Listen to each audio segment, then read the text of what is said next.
जय सिया राम। तो आज हम श्री सीताराम जी को उनके एक अद्भुत भक्त संत शिरोमणि श्री रैदास जी का चरित्र सुनाने वाले हैं। ये ठाकुर जी के इतने प्रिय भक्त थे कि इनके लिए तो ठाकुर जी सबके समक्ष भी इनकी गोद में आके बैठ गए। इनके पुकारने पे मीराबाई जी के गुरुदेव श्री रैदास जी रामानंदाचार्य जी के द्वादश शिष्यों में से एक शिष्य संत श्री रैदास जी का चरित्र प्रारंभ करेंगे। आज से अपने कथा रसिक को सुनाएंगे इनका चरित्र। तो रैदास जी इतने जीवन मुक्त संत थे, इतने उच्च कोटि के संत थे, जिन्होंने हम सबको बताया कि किस तरह से भक्ति की जाए। जाति पाति किसी से कोई अंतर नहीं पड़ता भक्ति में, बस मन में प्रेम भाव होना चाहिए। तो ठाकुर जी किसी की जाति नहीं देखते।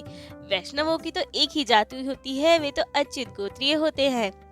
तो कोई किसी भी जाति में हो, उससे ठाकुर जी को कोई अंतर नहीं पड़ता। वे तो केवल प्रेम को प्यार करते हैं। राम ही केवल प्रेम प्यारा, जान ले जो जान निहारा। तो ये इसके एक उदाहरण है कि ठाकुर जी केवल प्रेम को रीझते हैं, केवल प्रेम से ही रीझते हैं, उन्हीं के पीछे चलते हैं। इनके द्वारा सिद्ध होता है कि भक्ति के द्वारा किसी भी जाति एवं योनि से परम गति को प्राप्त किया जा सकता है। जैसे कि राम जी को एक बार हनुमान जी कहते हैं कि हे लक्ष्मण आगर्ष, हे मेरे राम जी, उत्तम कुल में जन्म, सुंदरता, वाक चतुर्थी, बुद्धि और श्रेष्ठ योनि, इनमें से कोई भी ऐसा गुण नहीं है जो आपकी प्रसन्नता का कारण हो सके। ये बात दिखाने के लिए ही आपने हम जैसे वनवासी वानरों को मित्रता प्रदान की। तो राम जी अपने व्यवहार से ये सब दिखाते हैं कि उनको केवल प्रेम प्यारा है।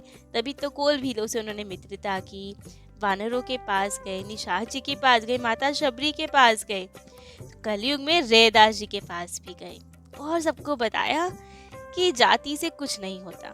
रैदास जी थोड़ी निम्न जाति के थे, वे जूता गांठने का काम करते थे, तो उस कुल में थे, वे शूद्र में थे, परंतु भगवत प्राप्ति थी, भगवान जी से प्रेम बहुत था। बहुत उनके पद है जो बहुत ही सुंदर है, जिनको सबने सुना भी होगा। उनके खूब भजन भी है जो आजकल बहुत फेमस हैं, जैसे कि प्रभु तुम चंदन हम पानी, अब कैसे छूटे नाम रट लागी, जो तुम तोरो राम मैं ना ही तोरू, तुम संग तोर कवन सो जोड़ू, तीरथ बरत न करो अंदेशा, तुमरे चरण कमल को भरोसा, जय जय जाऊं तुम्हारी पूजा, तुम सा देव और नहीं दूजा, या सभी पहर तुम्हारी आशा, मन क्रम वचन कहे रे दासा। तो अब इनके भक्ति का ही प्रभाव था कि ये सदगुरु की इतनी कृपा थी इन पे, इतना सदगुरु इनसे प्रेम करते थे, संत जन इनसे प्रेम करते थे कि ये नीच कुल में उत्पन्न होने के बाद भी राजाओं महाराजाओं द्वारा खूब सम्मान प्राप्त करते थे। जैसे तुलसीदास जी ने भी लिखा है, घर घर मांगे टूक पुनी, भूपति पूजे पाए, जे तुलसी तब राम बिनु, ते अब राम सहाय। कि जब राम जी के बिना तो कोई नहीं पूछता, लेकिन अब राम जी सहाय है तो भूपति भी आके, राजा भी आके हमारे पाँव छुएगा। ये है राम नाम की महिमा। तो जैसे हमने पूर्वत शबरी माँ का जब चरित्र सुना था, तो उनके पूर्व जन्म की कथा सुनी थी। उनका पूर्व जन्म से लिंक था, उसके बाद माता शबरी के स्वरूप में आई और फिर उनकी भक्ति आगे बढ़ी। इसी तरह से रैदास जी का भी पूर्व जन्म का चरित्र है, जिसके कारण उन्हें नीच कुल में बाद में जन्म लेना पड़ा। लेकिन ठाकुर जी की कृपा से भक्ति का लोप नहीं हुआ। भक्ति का लोप होता ही नहीं है। हमसे कोई अपराध बनता भी है तो भी ठाकुर जी संभाल करते हैं। जो अभक्त है उनको दंड स्वरूप नरक भी मिले या पुण्य स्वरूप स्वर्ग मिले, परंतु भक्त का विधान ऐसा नहीं होता। उनका सब विधान ठाकुर जी के हाथ में होता है। यदि भक्त से कोई अपराध बने तो भी ठाकुर जी उन्हें मनुष्य योनि में ही जन्म देते हैं। अभक्त तो फिर भी 84 लाख योनि में भटकेगा, उसके बाद मनुष्य जन्म मिलेगा, नरक की यातनाएं भी भोगेगा, स्वर्ग के सुख भी भोगेगा। परंतु भक्तों के साथ ऐसा नहीं। भक्तों को ठाकुर जी संभालते हैं। भक्त से कोई अपराध भी हो जाए तो ठाकुर जी पुनः उसे एक मौका देते हैं, मनुष्य योनि में ही जन्म देते हैं, उसे अवसर देते हैं सुधार का, और उसकी भक्ति जहाँ से पिछली बार छूटी थी वहीं से आगे कंटिन्यू होती है। ऐसा नहीं कि वो पुरानी वाली भक्ति तो सारी वेस्ट के और शुरू से हमें स्टार्ट करना पड़े, नहीं, जहाँ से पिछली बार भक्ति छूटी उतना रह गया, हम नहीं कर पाए, पतन हुआ हमारा, इस बार जन्म लेंगे तो वहीं से आगे कंटिन्यू, ठाकुर जी हमारे साथ रहेंगे, वे हाथ नहीं छोड़ने वाले अपने भक्तों का। तो यही था रैदास जी के विषय में।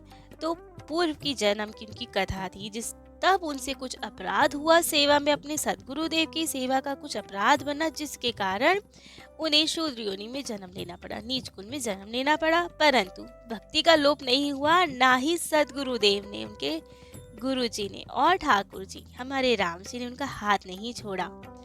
तो पहले उनके पूर्व जन्म की कथा श्रवण करते हैं, उसके बाद आगे की कथा। तो आचार्य श्री स्वामी रामानंदाचार्य जी का एक ब्रह्मचारी शिष्य था। बचपन से ही विरक्त और ठाकुर जी की सेवा में और अपने गुरु जी रामानंदाचार्य जी की सेवा में परम निष्ठ। उनको जो गुरु जी के द्वारा सेवा दी गई थी वे यह थी कि जो गुरुदेव भोजन प्रसाद पाते थे, अब रामानंदाचार्य जी तो केवल खीर ही पाते थे, परंतु ठाकुर जी का भोग लगना, बाकी संतों की प्रसादी, तो पूरा सामान तो चाहिए होता था। और वे स्वयं पाकी थे, बाहर से बना हुआ भोजन नहीं लेते थे, तो सीधा सामान लिया जाता था। तो भिक्षा मांगने का काम था इन ब्रह्मचारी का, ये जाते थे और सामान की व्यवस्था भिक्षा मांगकर लेकर आते थे ब्राह्मणों के घर से। स्पष्ट आदेश था कि केवल ब्राह्मणों के घर से ही भिक्षा मांगी जाएगी, अन्यत्र नहीं, क्योंकि वे बहुत आचार विचार रखते थे गुरुदेव। तो अब इनका नियम चलता जा रहा था और खूब प्रेम से गुरुवर की सेवा कर रहे थे। जब भी ये भिक्षा मांगने जाते, रास्ते में एक बनिए की दुकान मिलती और वे बनिक हमेशा इनसे प्रार्थना करता कि आप कभी हमसे भी तो भिक्षा स्वीकार कीजिए, मेरा मन करता है कि आपको सीधा सामान दिया दूं मैं, और हमारा अन्न भी ठाकुर जी की सेवा में और रामानंदाचार्य जी की सेवा में यूज हो, तो ले लिया कीजिए। लेकिन इन्हें गुरु आज्ञा नहीं थी, तो ये हमेशा मना कर देते थे कि हमें सिर्फ ब्राह्मणों के घर से ही भिक्षा लेने की आज्ञा है, तो हम वहीं से लेंगे, आपसे नहीं ले सकते। और वे सदा ही बोलता रहता, हमेशा रिक्वेस्ट करता है इनसे। परंतु अब एक समय की बात है, बहुत जोर की वर्षा होने लगी जैसे ही ये भिक्षाटन के लिए गए।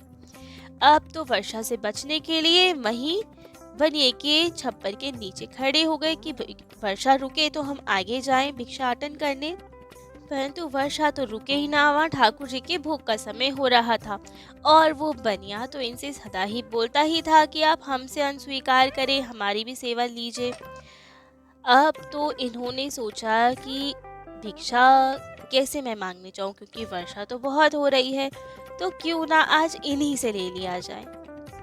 तो उन्होंने बिना गुरु की आज्ञा लिए उस बनिए से सामान ले लिया और लेकर आश्रम आए और उससे भोग प्रसादी तैयार हुई और रामानंदाचार्य जी को दिया गया कि आप ठाकुर जी को भोग लगाएं। वे अपने हाथों से ही ठाकुर जी को पवाते थे। अभी तो स्वयं राम जी के ही स्वरूप थे, ठाकुर जी स्वयं उनके ध्यान में प्रकट होते और वे बहुत प्रेम भाव से भोग लगाते। परंतु इस बार जब भोग थाली धरी गई, तुलसी जी छोड़ी गई और रामानंदाचार्य जी ने ध्यान लगाया ठाकुर जी का उन्हें भोग लगाने के लिए, तो ठाकुर जी तो ध्यान में प्रकट ही नहीं हुए, ना उन्होंने भोग लगाया। ये क्या हो गया? ऐसा तो संभव ही नहीं, ऐसा कभी हुआ ही नहीं कि ठाकुर जी आए ही ना और भोग ना लगाए। तब तो रामानंदाचार्य जी को लगा कि ऐसा क्यों हुआ, ऐसी क्या विशेष बात हो गई आज कि ठाकुर जी ने भोग ही नहीं लगाया। जब ठाकुर जी ही नहीं भोग लगाएंगे तो कोई भी नहीं पाएगा।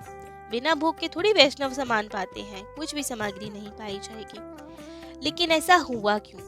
अब वे विचार करने लगे तो उन्हें लगा कि जरूर अन्न में ही कोई दोष है, जिसके कारण ठाकुर जी भोग नहीं आरोग रहे हैं।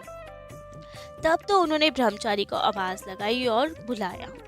ब्रह्मचारी बहुत डरते हुए आए कि आज स्वामी जी गुस्सा क्यों हैं। उनके आवाज में थोड़ा रोष था। उन्होंने पूछा कि आप कहाँ से भिक्षा लेकर आए हैं आज? अन्न में दोष है तभी ठाकुर जी भोग नहीं लगा रहे। तो ब्रह्मचारी सरल हृदय था। उन्होंने सारी बात बता दी कि वे बनिया सदा हमसे प्रार्थना करता था। बारिश ज्यादा होने के कारण भिक्षा में जाना संभव नहीं हुआ, इसीलिए उन्हीं से मैं भिक्षा ले आया। तब तो रामानंदाचार्य जी ने विचार किया कि का या इनका किसी का भी अन्न निषिद्ध तो नहीं है, इनसे लिया जा सकता है अन्न। तो ऐसा तो नहीं होना चाहिए कि यदि बनिए से अन्न लेकर आए हैं, बनिक कुल से लेकर आए हैं, तो ठाकुर जी भोग न लगाए। क्षत्रियों का भी स्वीकार करते हैं, बनिक कुल का भी स्वीकार करते हैं, वैश्यों को भी स्वीकार करते हैं। हाँ, यदि निम्न जाति चौथे वर्ण का होता तो नहीं स्वीकार करते। तब तो गुरुदेव ने ध्यान धर के देखा कि क्या हुआ ऐसा कि ठाकुर जी ने भोजन नहीं आरोगा, भोग नहीं स्वीकार किया।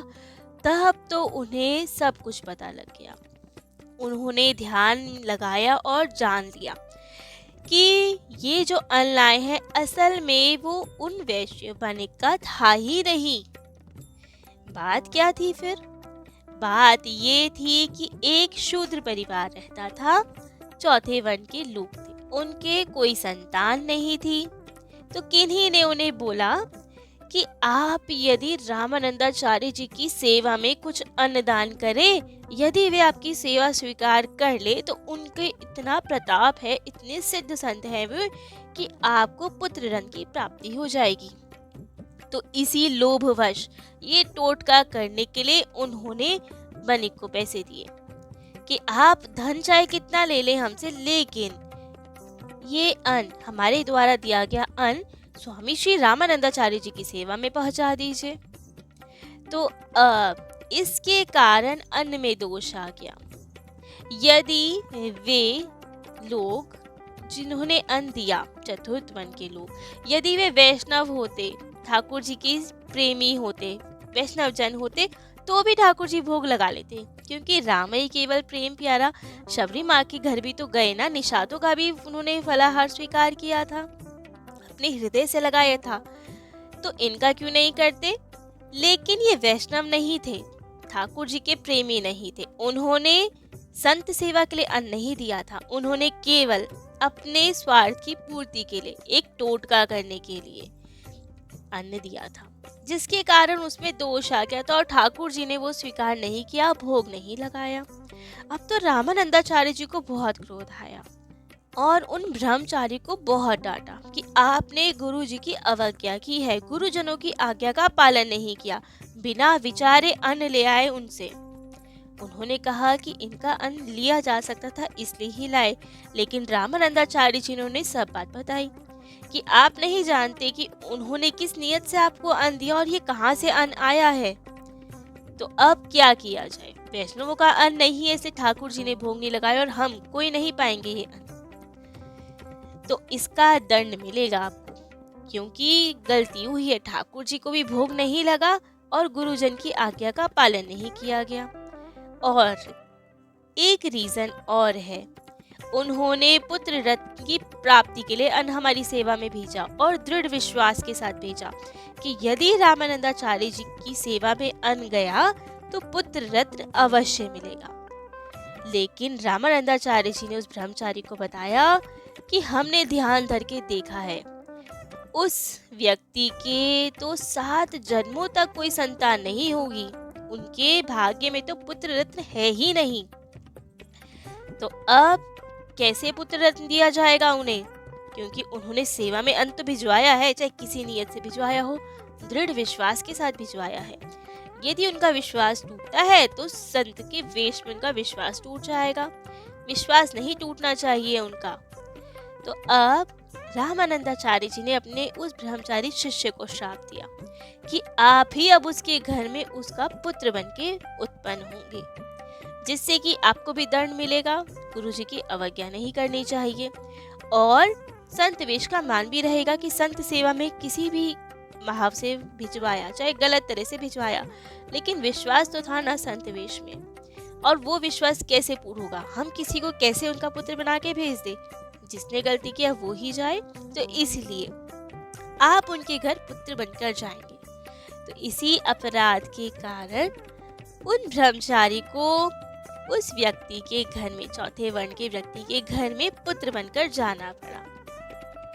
और इस तरह उस व्यक्ति के जो चौथे वर्ण का था, उनके भाग्य में पुत्र का योग ना भी होने पर भी पुत्र योग बना दिया स्वामी श्री रामानंदाचार्य जी ने, और अपने शिष्य को आज्ञा दी कि अब आपको जाना पड़ेगा।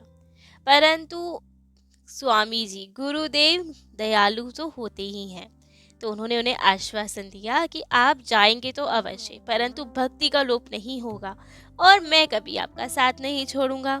भगवत कृपा और गुरु कृपा दोनों सदा रैदास जी के साथ रही। अब कैसे रैदास जी उनके घर पे आए और कैसे अपनी भक्ति को बढ़ाया, ये सब हम कल श्रवण करेंगे। आज के लिए इतना ही। जय जय श्री सीताराम।